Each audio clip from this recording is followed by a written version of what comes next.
Are you always the same person even when nobody's looking? If you knew for sure you could do anything you wanted to do and never ever get caught, what would that thing be? That's our topic today on Authentic.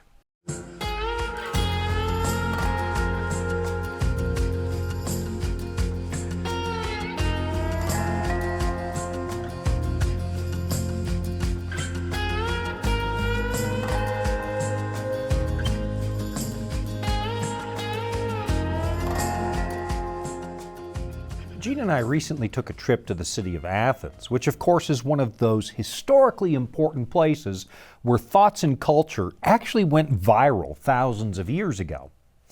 And to a large extent, you and I still think like those ancient Greeks because the writings of the Greek philosophers played such a critical role in the development of our civilization.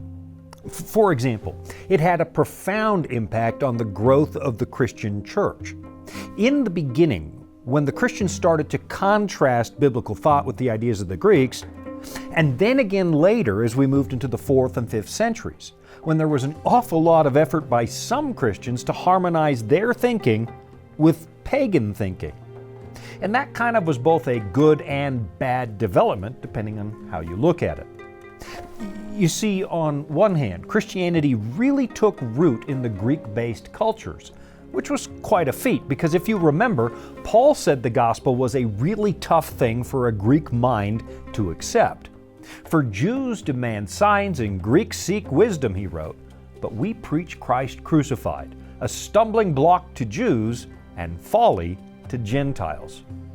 The ancient Greeks didn't really see the wisdom in a God who became human and then sacrificed himself. And of course, Paul knew what he was talking about. Over beside the Acropolis in the city of Athens, there's a big outcropping of rock that overlooks the ruins of the ancient city. When you stand on it, you're in the shadow of the Parthenon, and you can see the temple of Hephaestus, one of the best preserved ruins of the city. This rock itself is known as Mars Hill, or the Areopagus, and this is the spot where Paul spent a day trying to convince a bunch of Greek philosophers that they were actually, inadvertently, worshiping the one true God. And while Paul found a handful of converts that day, it was pretty tough going. For the gospel to make its way into Greek or pagan culture was, well, to put it bluntly, not very likely. And of course, even though adapting the teachings of the Bible to a local culture can be a good thing, because, the Bible is a message designed for all people in all times, sometimes I think we've gone too far. And we end up compromising, distorting what the Scriptures actually say. A really notable example of this is the way that ancient Christians took Greek ideas about the afterlife and imported them into the Christian church, to the point where we really still haven't freed ourselves from some of those imported ideas. A lot of the imagery that you and I use to talk about things like death or the afterlife aren't actually found in the Bible. And over the last few years, I've spent a lot of time looking at some of those importations. Now, just in case you missed that, you can look for a copy of this little book called Draining the Sticks, which takes a really good look at how our thinking about death has changed over the last 2,000 years. You can find this book by going to VOP.com and just clicking on the store link. But for today, I want to move on to another story that comes from the city of Athens because it raises some really good questions about what it means to live a good and moral life. And I think it's really important that we do this because we've come to a point where people are questioning whether or not there really is a right or a wrong way to live. We seem to have adopted this idea that there is no such thing as objective morality. But I've noticed that when you actually press somebody to explain that thinking starts to fall apart. There are things that pretty much everybody still considers to be universally wrong. Even today's college undergrads who say there is no objective morality still somehow howl in protest when it comes to wrong behavior like racism or sexism. We all seem to know those things are objectively wrong. Which brings me to the Greek story I want to look at today.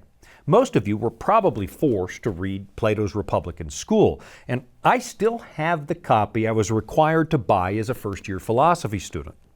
Now, personally, I tend to favor Aristotle over Plato, but I'm still glad I was forced to read this because this book played such an important part in the development of our culture.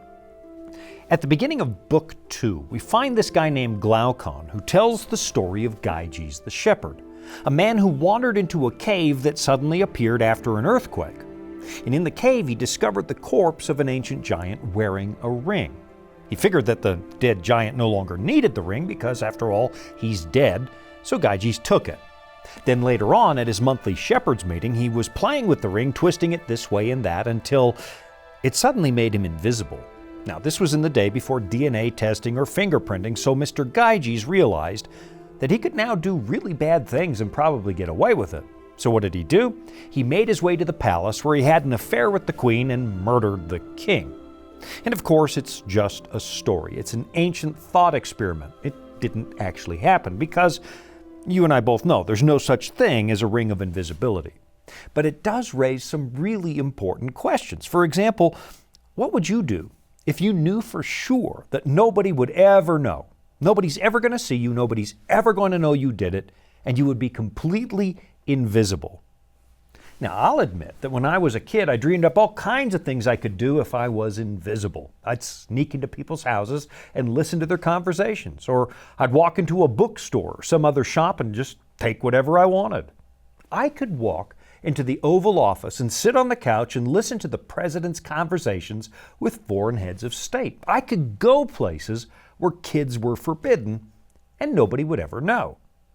Now, of course, I'm not really condoning any of this. I'm just being honest and telling you that those thoughts crossed my mind when I was little. Truth be told, I was about 8 years old, and I learned about such things from reading Lord of the Rings, where Mr. Tolkien described the downfall of a hobbit named Smeagol, who murdered someone to obtain a ring of invisibility.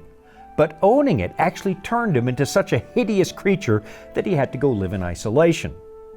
Now, I don't know for sure that Mr. Tolkien lifted that idea from the ancient story of Gyges, but I'd be very surprised if he didn't, because Lord of the Rings is saturated with imagery from ancient paganism. It's more Celtic and Teutonic than it is Greek, but I still have little doubt that we can thank Plato for giving Tolkien the idea about that ring. And of course, it would be good to know what the point of this Gyges story really is. Plato didn't include it in his work just to amuse his audience with an ancient fairy tale. He was making a really important point. As Glaucon finished the story of the invisible shepherd, he suggested that everybody would behave exactly the same as Gyges if they had a ring that made them invisible. Give an unjust man a ring like that, and he'll do horrible things, just like you'd expect. But give a just man that same ring, he argued, and you get the same result. He's going to stop being just and start doing bad things. And in so doing, he argued, one would act no differently from the other, but both would go the same way.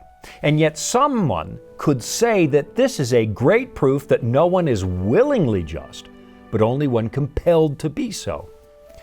In other words, he's saying that human beings are only good if we're forced to be good. I'll be right back after this. Here at the Voice of Prophecy, we're committed to creating top-quality programming for the whole family, like our audio adventure series, Discovery Mountain. Discovery Mountain is a Bible-based program for kids of all ages and backgrounds. Your family will enjoy the faith-building stories from this small mountain summer camp and town.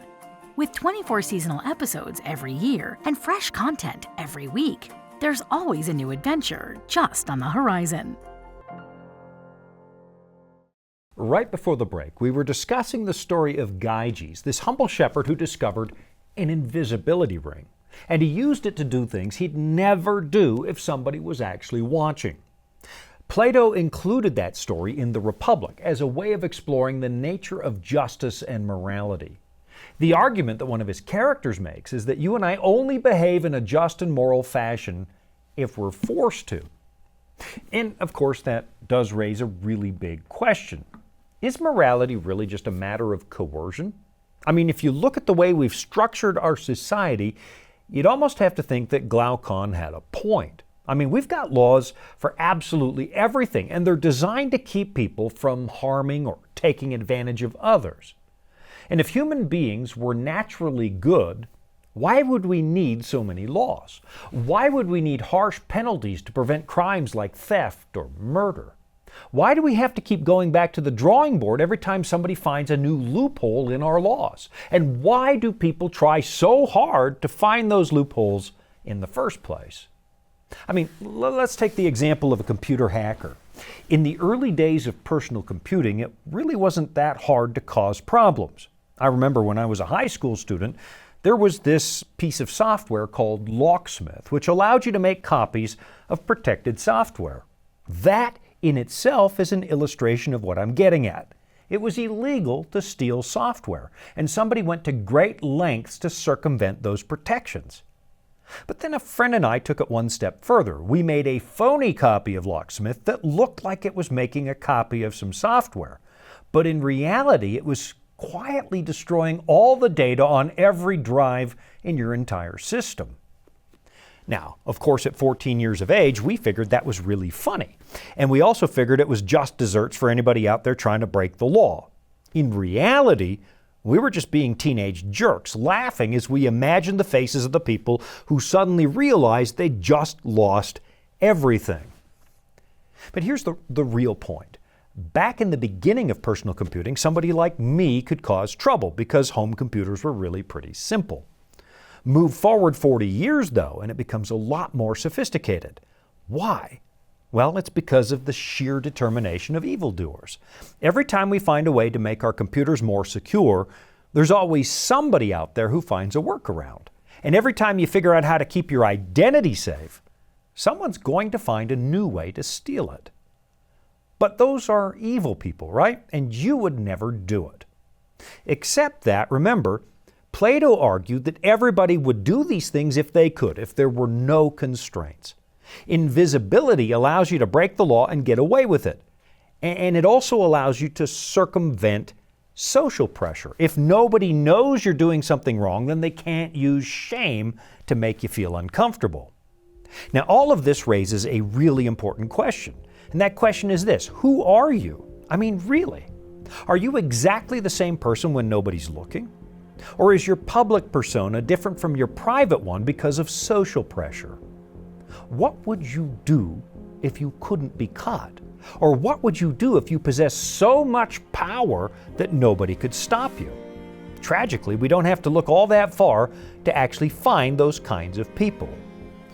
I mean, take the case of authoritarians and dictators.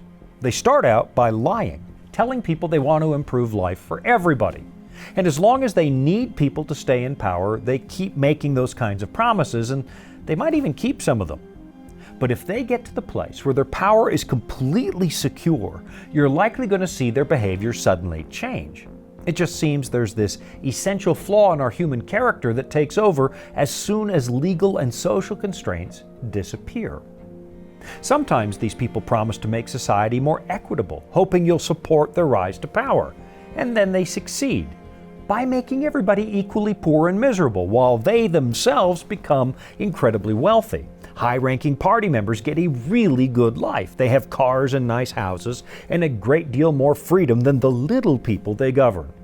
It's a little bit like that ring of invisibility. Once these people achieve enough power to shield themselves from consequences, well, they can do whatever they want, at least until the uprising happens. This is the reason the founders of this nation had to create so many checks and balances. It's because they knew the truth about our fallen human nature. They knew how the human heart works. But in spite of that, you'll notice that when somebody's out on the campaign trail, they're usually making an awful lot of promises. Yet once they achieve enough power to feel secure in their post, everything seems to change. It's no longer about you. And honestly, that's not a comment on any particular political party or government. It's just the way it usually goes. Now again, I'm not a fan of Plato, but he does raise some very important questions. We might publicly protest that we would always do the right thing, even if we knew we wouldn't get caught. But do you really believe that? I mean, you might not start with murdering your enemies. The beginning might be a little more innocuous. Let's say it's something really small. You pull up to an automated toll booth on the highway, one of those older ones with the coin basket, and you don't quite have enough coins to pay the toll. But the barricade's open, somehow, and you know nobody's ever going to catch you. I mean, ever. And maybe you even tell yourself you'll mail the money in the moment you get home. But of course, doing that requires a lot of effort, and it just seems really easy to forget. How sure are you that you would never cheat? And I mean absolutely never. The problem is that it's that our unaided human judgment is radically flawed. There is a way that seems right to a man, the Bible says, but its end is the way of death. Even when you think you know the right thing to do, your perception is tainted by your selfish orientation. You see, in the Scriptures, sin is not just a list of forbidden activities. It's actually a fundamental flaw in your human makeup. All of us are somewhat morally colorblind. Our selfish disposition keeps us from truly understanding just how awful sin really is. Of course, we don't have a lot of trouble spotting sin in other people, though, do we? In fact, we often hyperbolize how wrong somebody else is.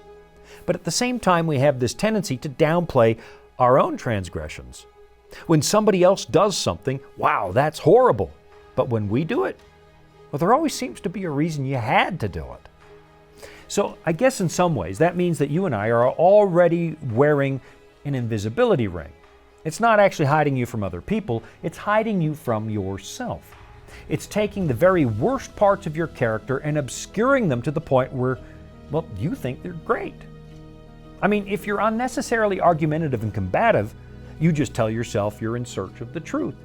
If you're rude to people without justification, you convince yourself that you're doing them a favor or teaching them a lesson. If you cheat on your taxes, you tell yourself, well, that's okay because the government was already stealing from me. I think you get the point. Now, it's just about time for another break, so let me tell you what we're going to do.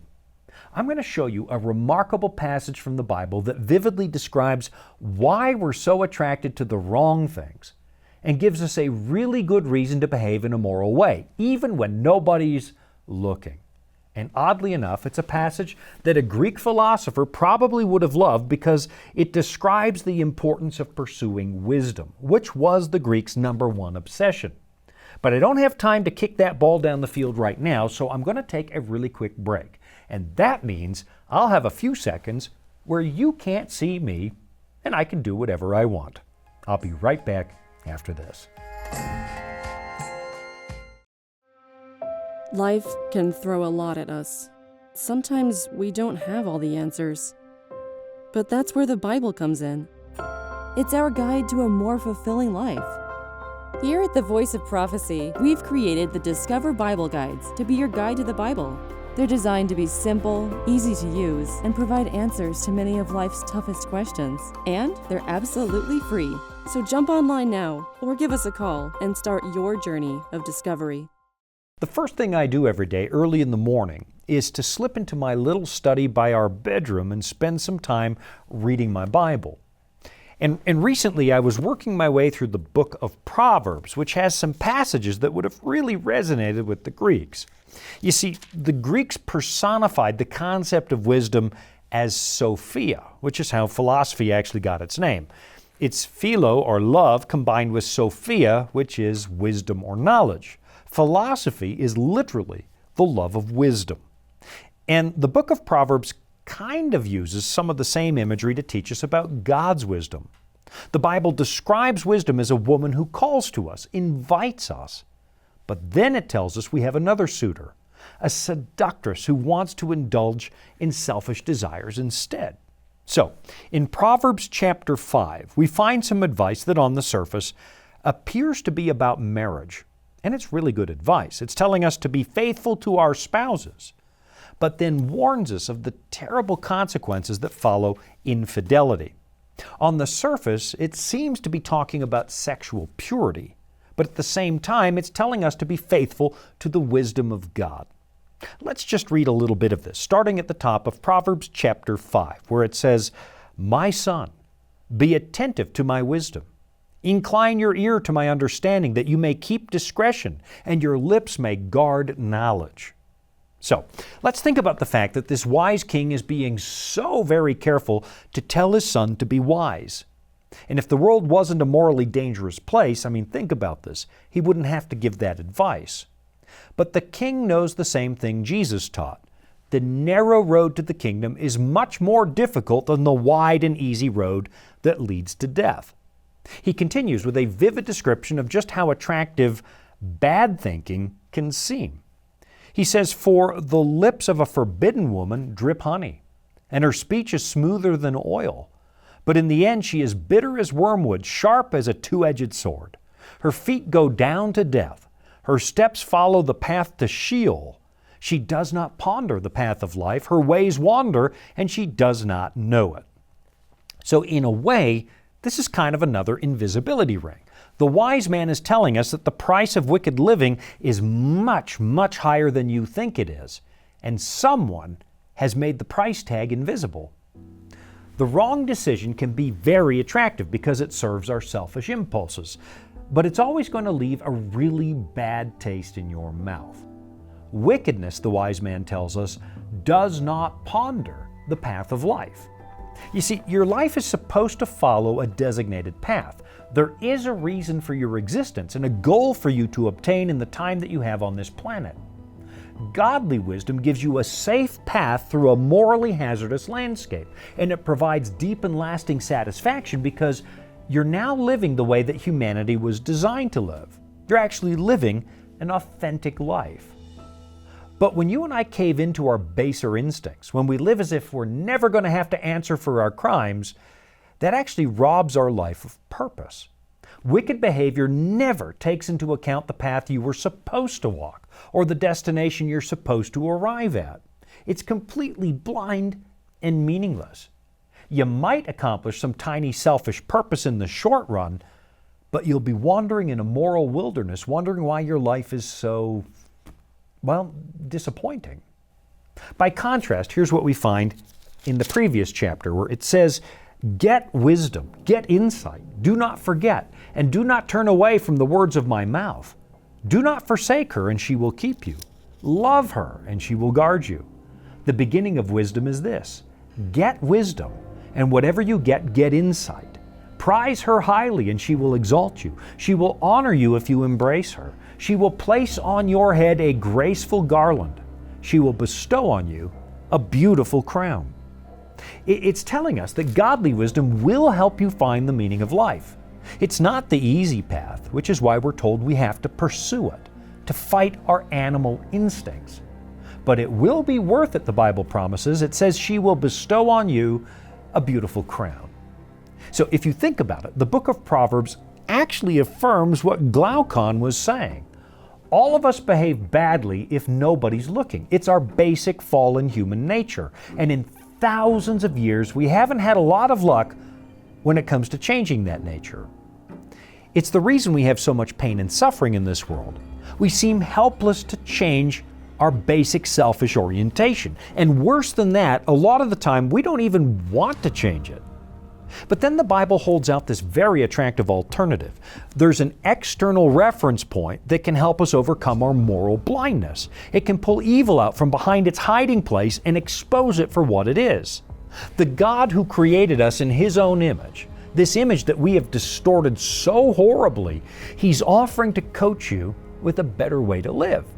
Someone who can see the end from the beginning, someone who is not deceived by selfish impulse, can teach you to see the world from His perspective and gain the crown He wants to give you.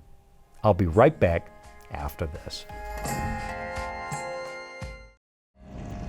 Dragons, beasts, cryptic statues. Bible prophecy can be incredibly vivid and confusing. If you've ever read Daniel or Revelation and come away scratching your head, you're not alone.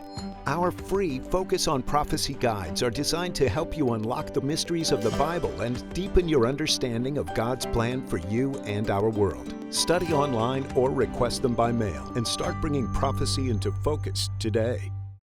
Just before the break, we were looking at the way the Bible describes a lack of wisdom. It's a condition where you do not ponder the path of life and where the steps follow the path to Sheol, and Sheol in the Bible is the grave. What the author is saying is that going it alone and resorting to your personal instincts will never take you anywhere except your casket.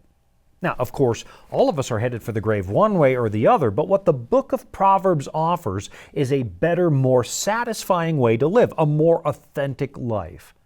One path leads to a crown, because you're fulfilling the purpose of your life by living in harmony with your Creator.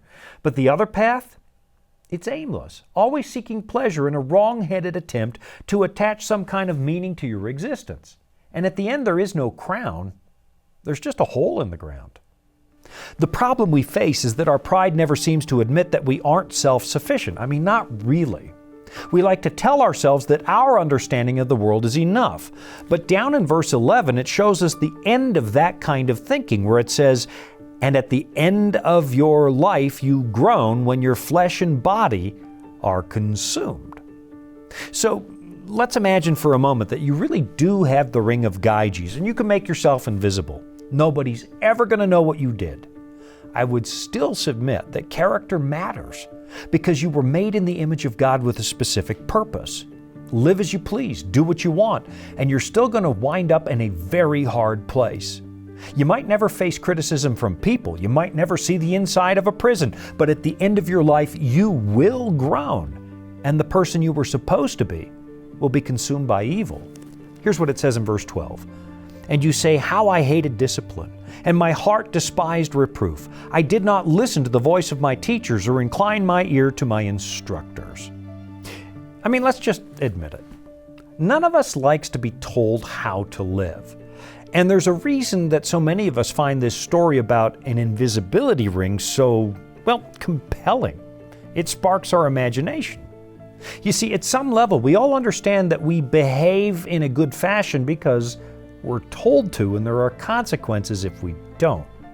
We don't like instruction because our hearts are driven by pride.